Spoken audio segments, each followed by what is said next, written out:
The following message was given at Calvary Christian Fellowship in Colton, California. Calvary Christian Fellowship is a Calvary Chapel affiliated church meeting at the Lawrence Hutton Center, 660 Colton Avenue. If you live in the area and do not have a church home, we'd welcome you to ours. For more information about and Bible study resources from CCF, please visit us on Facebook or at our website, ccfcolton.com. We pray that you will grow in the grace and knowledge of Jesus Christ, and that you will be blessed as you study God's Word with us.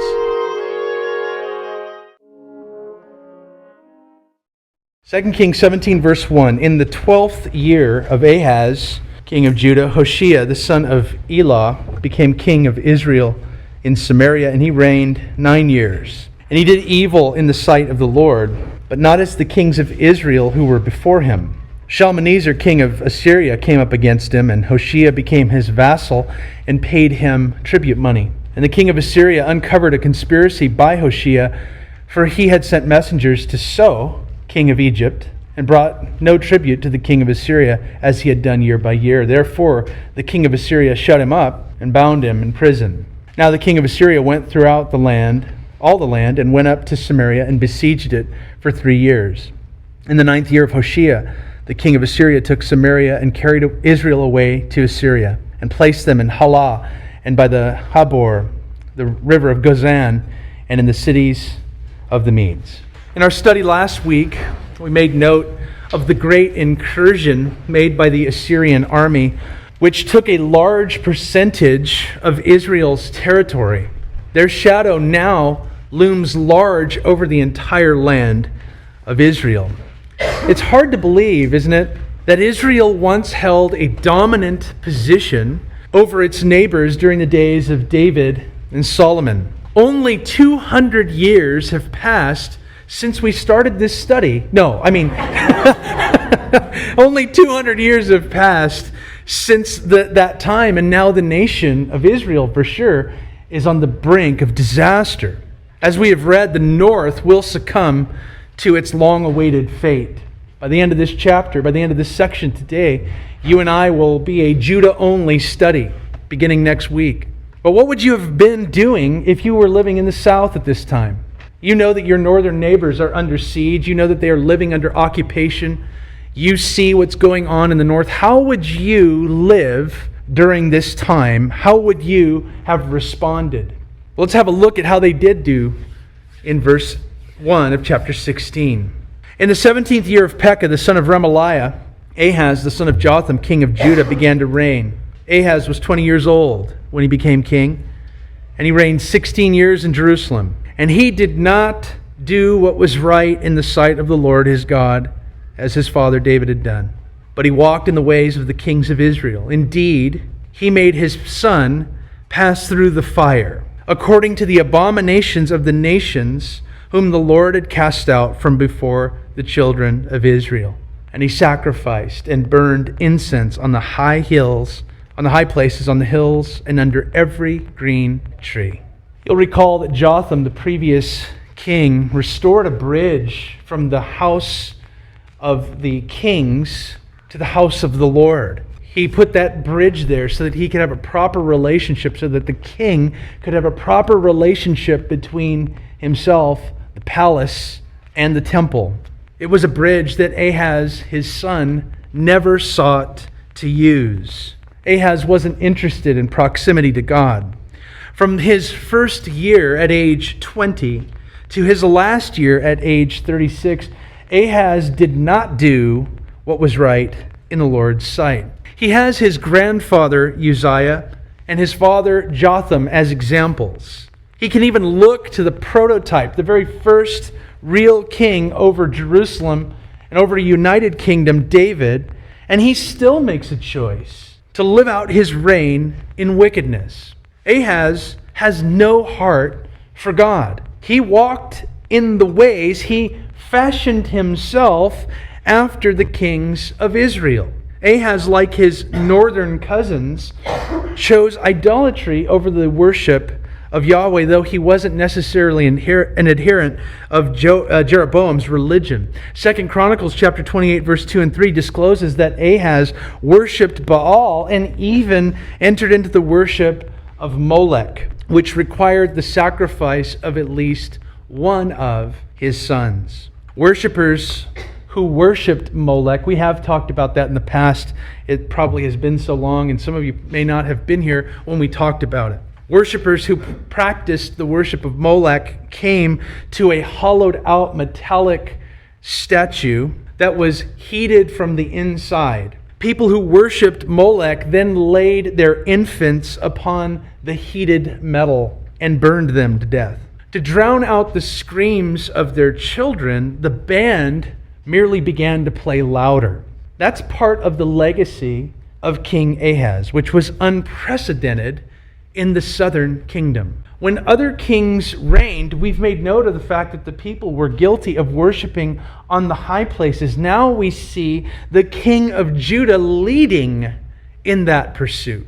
It's not the people that are worshiping at the high places. In fact, the last part of that section reads as if he abandoned all restraint, sacrificing and burning incense everywhere he could. That was King Ahaz. Verse 5, Then Rezin, king of Syria, and Pekah, the son of Remaliah, king of Israel, came up to Jerusalem to make war, and they besieged Ahaz, but could not overcome him. At that time, Rezin, king of Syria, captured Elath for Syria and drove the men of Judah from Elath. Then the Edomites went to Elath and dwelt there to this day. I told you last week that Syria and the northern tribes united in an effort to repel the Assyrian force. So don't get confused. Syrians and Assyrians, they're not the same entity. The Syrians are bad guys. They're close enough neighbors. But the Assyrians are just beyond them. So in order to keep the Assyrians from coming down, the northern tribes in Assyria, I'm sure my hand motions are helping you. Okay, so if you see these guys here and then these guys over here. Anyway, they get together to keep the Assyrians from making more of an advance into their territory. These two entities came up in an attempt to take Jerusalem, but they weren't alone. The Edomites joined in. The Edomites, the cousins of the people of Israel, they came up and joined in with this coalition and settled in Elath, a city that Uzziah restored to Judah just a few hundred years earlier. At the same time, the Philistines also invaded the southern part of Judah, according to 2 Chronicles 28:18. So when you look at the map, everybody's diving in on this nation, on the people of Judah. 2 Chronicles 28, 5 through 8 details the extent of Syria's victory over Judah as Judah lost 120,000 valiant men in a single day. And the author of Chronicles explains the reason for all this activity when he says this in chapter 28, verse 19, For the Lord brought Judah low because of Ahaz, king of Israel, for he had encouraged moral decline in Judah and had been continually unfaithful to the Lord. In that state, God is allowing all this pressure to build. He's taking all of his hands off of all the neighbors that he's kept at bay all these years. And now he's saying, okay, they won't listen to me, have at it. He leaves the door open, and here come the Philistines from the south, here come the Syrians, the people of Israel, and Assyria on top of that. They're all coming to bring pressure upon them, that the king would turn himself and ultimately his nation back to the Lord. Do me a favor, turn over to Isaiah chapter 7. Isaiah chapter 7, when the king and the people of Judah heard about Syrians, about their plot, their hearts were moved like trees in the wind, Isaiah says. God sent Isaiah to the king. This is to King Ahaz. Think about this. Worst king. He's over here sacrificing his son to Molech. And God is sending Isaiah to him to let him know that he would not fall. God would not allow him to fall into Syrian hands, even predicting the eventual fall of Syria. Now in Isaiah 7, verse 10 through 17, listen to this. Moreover, the Lord spoke again to Ahaz, saying, Ask a sign for yourself from the Lord your God. Ask it either in the depth or in the height above. But Ahaz said, I will not ask, nor will I test the Lord. Then he said, Hear now, O house of David, is it a small thing for you to weary men? But you will weary my God also? Therefore the Lord himself will give you a sign, Ahaz. Behold, the virgin shall conceive and bear a son, and shall call his name Emmanuel. Curds and honey he shall eat, that he may know to refuse the evil and choose the good. For before the child shall know to refuse the evil and choose the good, the land that you dread will be forsaken by both her kings. The Lord will bring the king of Assyria upon you and your people and your father's house, days that have not come since the day that Ephraim departed from Judah. God is so gracious to come to Ahaz to offer him this reassuring sign of his willingness to act on his behalf. As most of you know, what we've just read is that famous prediction of the virgin birth of Christ. It was initially given to this wicked man as an extraordinary sign that God would deliver him if he put his trust in him. So when we come to Christmas time later on in the year, which is a lot shorter than I'd like, but when we come there, you'll remember, I remember this promise. It was given to a wicked king. And ultimately, as God holds out his hand and expects him to now respond, how do you think Ahaz responded? Let's take a look at verse 7 of 2 Kings verse 16. So Ahaz, think of that, God's just given him this incredible prophecy. So Ahaz sent messengers to Tiglath-Pileser, king of Assyria, saying, I am your servant and your son. Come up and save me from the hand of the king of Syria and from the hand of the king of Israel, who rise up against me. And Ahaz took the silver and gold that was found in the house of the Lord and in the treasuries of the king's house and sent it as a present to the king of Assyria. So the king of Assyria heeded him. For the king of Assyria went up against Damascus and took it and carried its people captive to Kir and killed Rezin. So instead of turning to God, in an act of utter desperation, Ahaz turns to Tiglath-Pileser instead and offers him his allegiance and swears to him that he will be loyal. He asked for his protection, and he paid off Assyria to deal with his enemies. That request caused Assyria to move upon Damascus and eventually take control over the northern tribes of Israel. Now, this was less to help Ahaz and more to dominate the region that he was in. All Ahaz has done with this is buy a little time. Verse 10, Now King Ahaz went to Damascus to meet Tiglath-Pileser, king of Assyria, and saw an altar that was at Damascus. And King Ahaz sent to Urijah the priest the design of the altar and its pattern, according to all its workmanship. Then Urijah the priest built an altar according to all that King Ahaz had sent from Damascus. So Urijah the priest made it before King Ahaz came back from Damascus. And when the king came back from Damascus, the king saw the altar, and the king approached the altar and made offerings on it. So he burned his burnt offering and his grain offering, and he poured his drink offering and sprinkled the blood of his peace offerings on the altar. He also brought the bronze altar, which was before the Lord, from the front of the temple, from between the new altar and the house of the Lord, and he put it on the north side of the new altar. Ahaz, he went to meet Tiglath-Pileser. This is sort of a chance for him to pay some personal homage. When he arrived, what he saw was very impressive to him. He saw this large altar that had been left by the Syrians. He immediately takes a drawing of this and commissions a replica for use in Israel.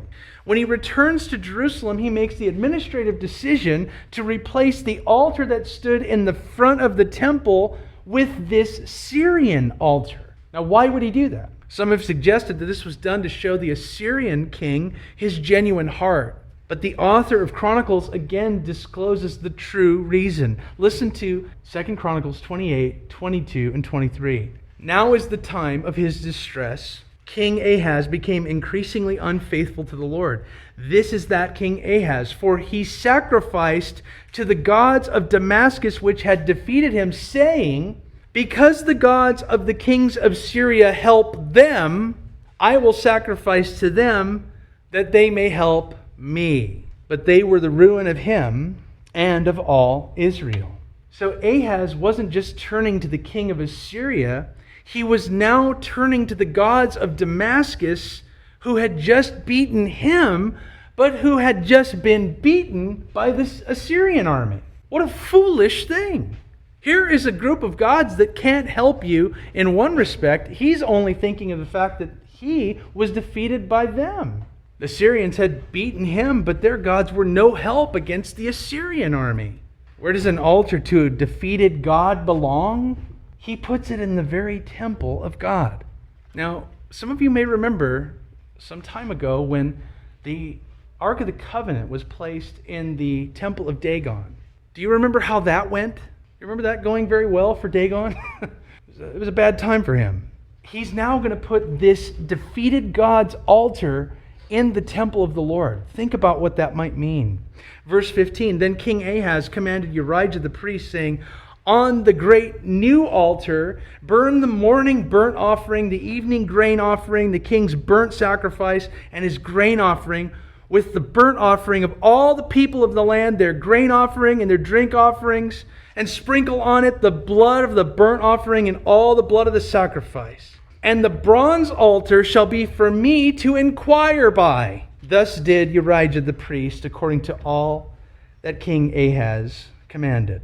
The altar that God had given to the people of Israel was now merely the king's personal trinket. He says he'll use it to inquire by. He would use this in extreme cases when he needed guidance. The altar that once raised up the smoke of the sacrifices from earth to heaven will now simply sit on the sidelines until the king decides he needs a little help. How many of us have known this type of spirit in people that we live around? They want God around when they need him. People will sit around and they'll say, I want a little bit of God. When it gets tough, I'll call on him. When things get difficult, I'll call on the Lord. I'll go and get him. They want him accessible in those times of difficulty. Perhaps you hear that a lot today and these days. We've had a very difficult week, weather-wise, in the United States, and obviously in Mexico, the earthquake that's happened. And these are horrible things, and the people of God should be praying. But what's interesting to me a lot of times, and this is not to take away from the tragedies that are going on, the difficulties that people are experiencing, but do you notice how people come out of the woodwork? They're absolutely godless, but they are completely out of control. And what do? People who blaspheme God 364 other days are all of a sudden praying. And you can read it on their Twitters, sending up prayers. And the tweet before that is some blasphemous thing about something else that has nothing to do with God. These celebrities who often make fun of people of faith. When the time comes and things are bigger than they are, they come out and they say, we're praying, we're sending our prayers. I at least appreciate the celebrities who come out and say, we're sending good thoughts. At least that takes it out of the realm of God. At least that's somewhat truthful. You're sending up good thoughts. Because you want to ask the atheist, you want to ask these people, okay, wait a minute, you're praying now. Who are you talking to? And why don't you have any responsibility to him any other time? Why is it right now he should listen to you? That's what's going on with Ahaz. Ahaz is going, these guys beat me. This is the brand new technology. Look at that shiny new altar. Look how beautiful it is. I want to respect that. And if I need God, he's over here. But he's not going to be center. He's not going to be the center of my... I'm not going to let him take the center or take control. I just want him around for when there's difficulty, when I need something from him. People like this, they want to dictate the terms of their relationship to God. They don't want to accept the terms that God has laid out for them. That this is the God of the universe, and he never accepts a position of just being one of many gods. He will be all, or he will be not at all related to us. Now, it's sad enough that Ahaz adopted this position personally. What makes it worse is that he had a willing accomplice in the priest. Did you notice that last line? Thus did Urijah the priest according to all that King Ahaz commanded. What? No protest? No defense of the Lord? This would have been a great time for the priest to look the king in the eye and say, you know what? It wasn't God who failed. It wasn't God who failed you, Ahaz. You are actually the problem. You have been faithless. This is what the priest should have said. He should have looked him in the eye and said, listen, it's not God who failed, it's you. You've left the Lord. You've forsaken God. He has stood here and offered you his help, and you've walked away. But that's not what Uriah did. Boy, this could have been such a great moment for him.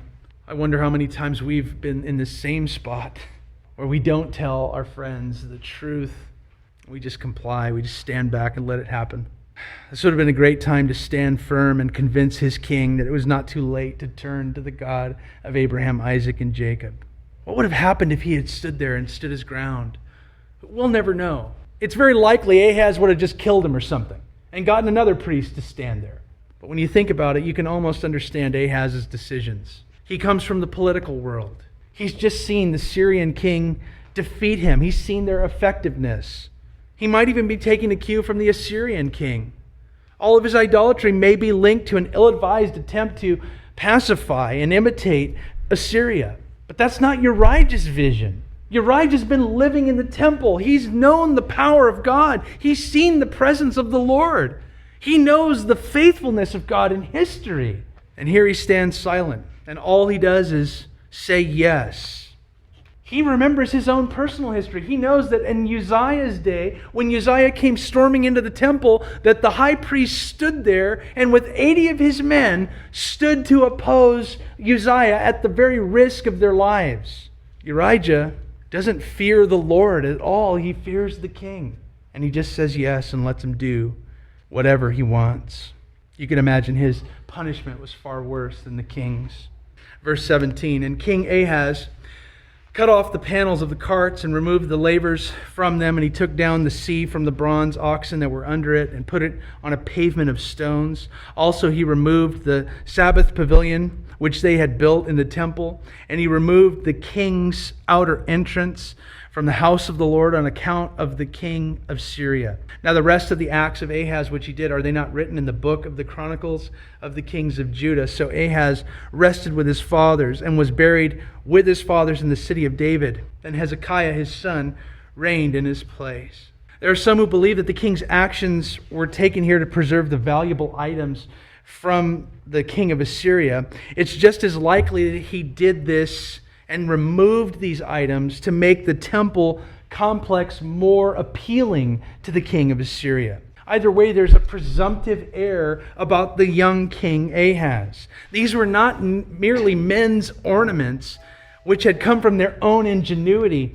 These were divinely placed symbolic reminders in the order of Yahweh's worship. It is God's order that the priests would walk through. But he cuts off the panels from the carts. He removed the lavers. He took down the sea, the pool of the cleansing water. He removed the Sabbath pavilion and removed the king's outer entrance from the house of the Lord. Ultimately, whatever can be said regarding his motives, Ahaz chose the fear of the king of Assyria over the king of the universe. He lived his life that way, and he died to face the reality of his error. Think about that.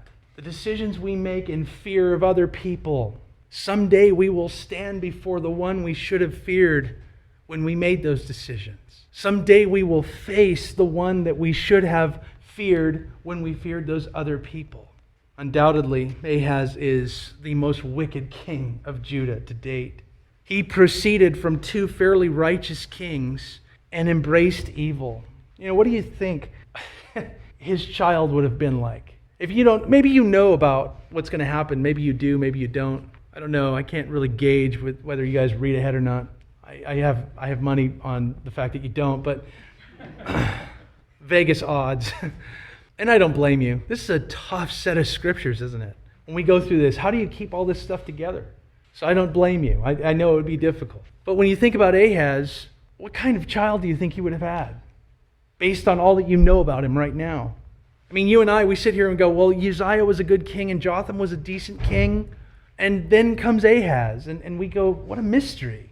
What a weird thing. All all those years of good pedigree and good example, and here I am doing all the right things. Jotham building that bridge from the temple complex to the palace, and yet he has an Ahaz. And that's the way this world is. Sometimes you look at things and you go, man, I did all the right things, and my kids still turned out that way. Not necessarily an Ahaz per se, but they're not walking with God. And sometimes we think the opposite. What good can come from a guy like Ahaz? Look at his parent. I know that his brother, Hezekiah's brother, one of them is dead because he's been sacrificed to Molech. What kind of brother do you think would come out of that? What kind of person would come out of that family? Here's the grace of the Lord, people. Hezekiah is going to be one of the best, most spiritually admirable men in the whole history of the kings of Judah. You might think that we're all doomed because of our parentage, or if we do the right things, that our kids are going to turn out the right way. Sometimes that doesn't work out. It's not the way it works in this world. That's why we have to continually pray and seek the Lord and pray for His guidance and wisdom about their life. Hedges of protection would just be placed around them, never knowing, never giving up as parents, and ever thinking like our job is over. Our job is only over when we stop breathing and they put us in the ground. Or, in my case, when they light a match. But in any event, our job is never done. At the same time, no kid is consigned to live the life of his evil parent either. It's amazing grace for God to be able to take a Hezekiah and spare him the life that Ahaz would have determined that he have. It's a mystery that cannot be explained when a child turns from a good example and chooses a life of wickedness.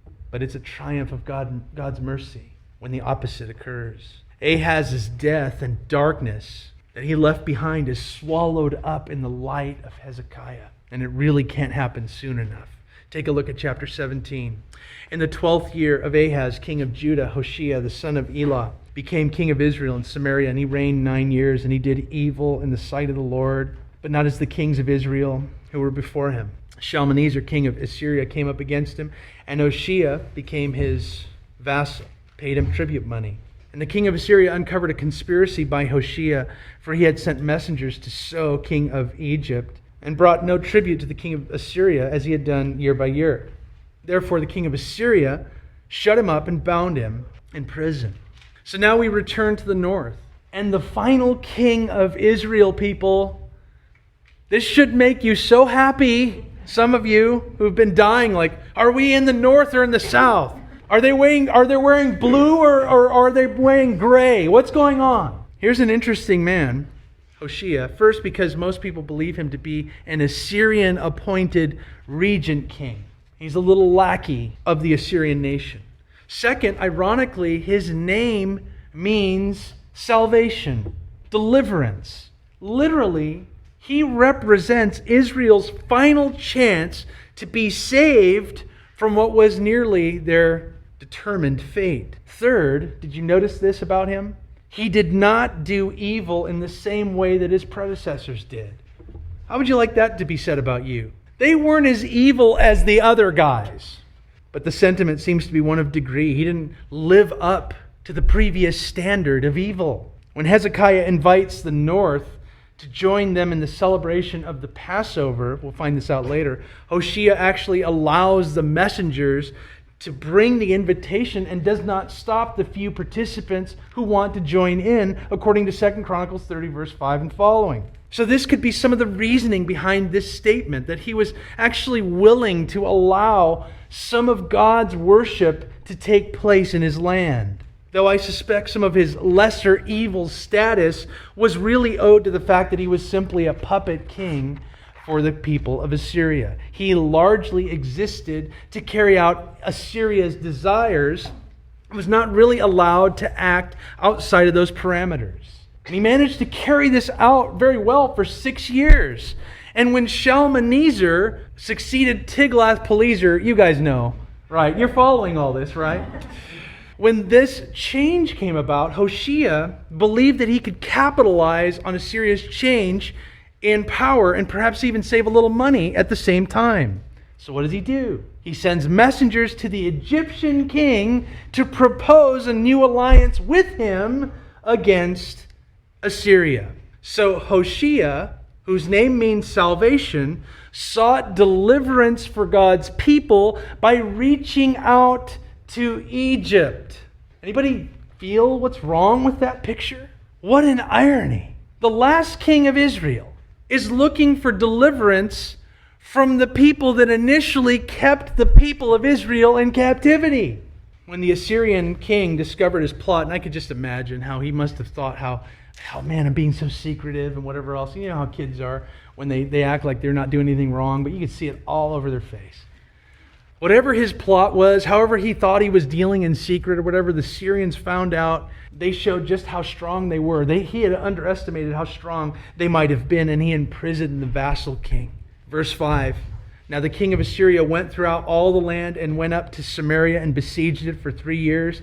In the 9th year of Hoshea, the king of Assyria took Samaria and carried Israel away to Assyria and placed them in Halah and by the Habor, the river of Gozan, and then the cities of the Medes.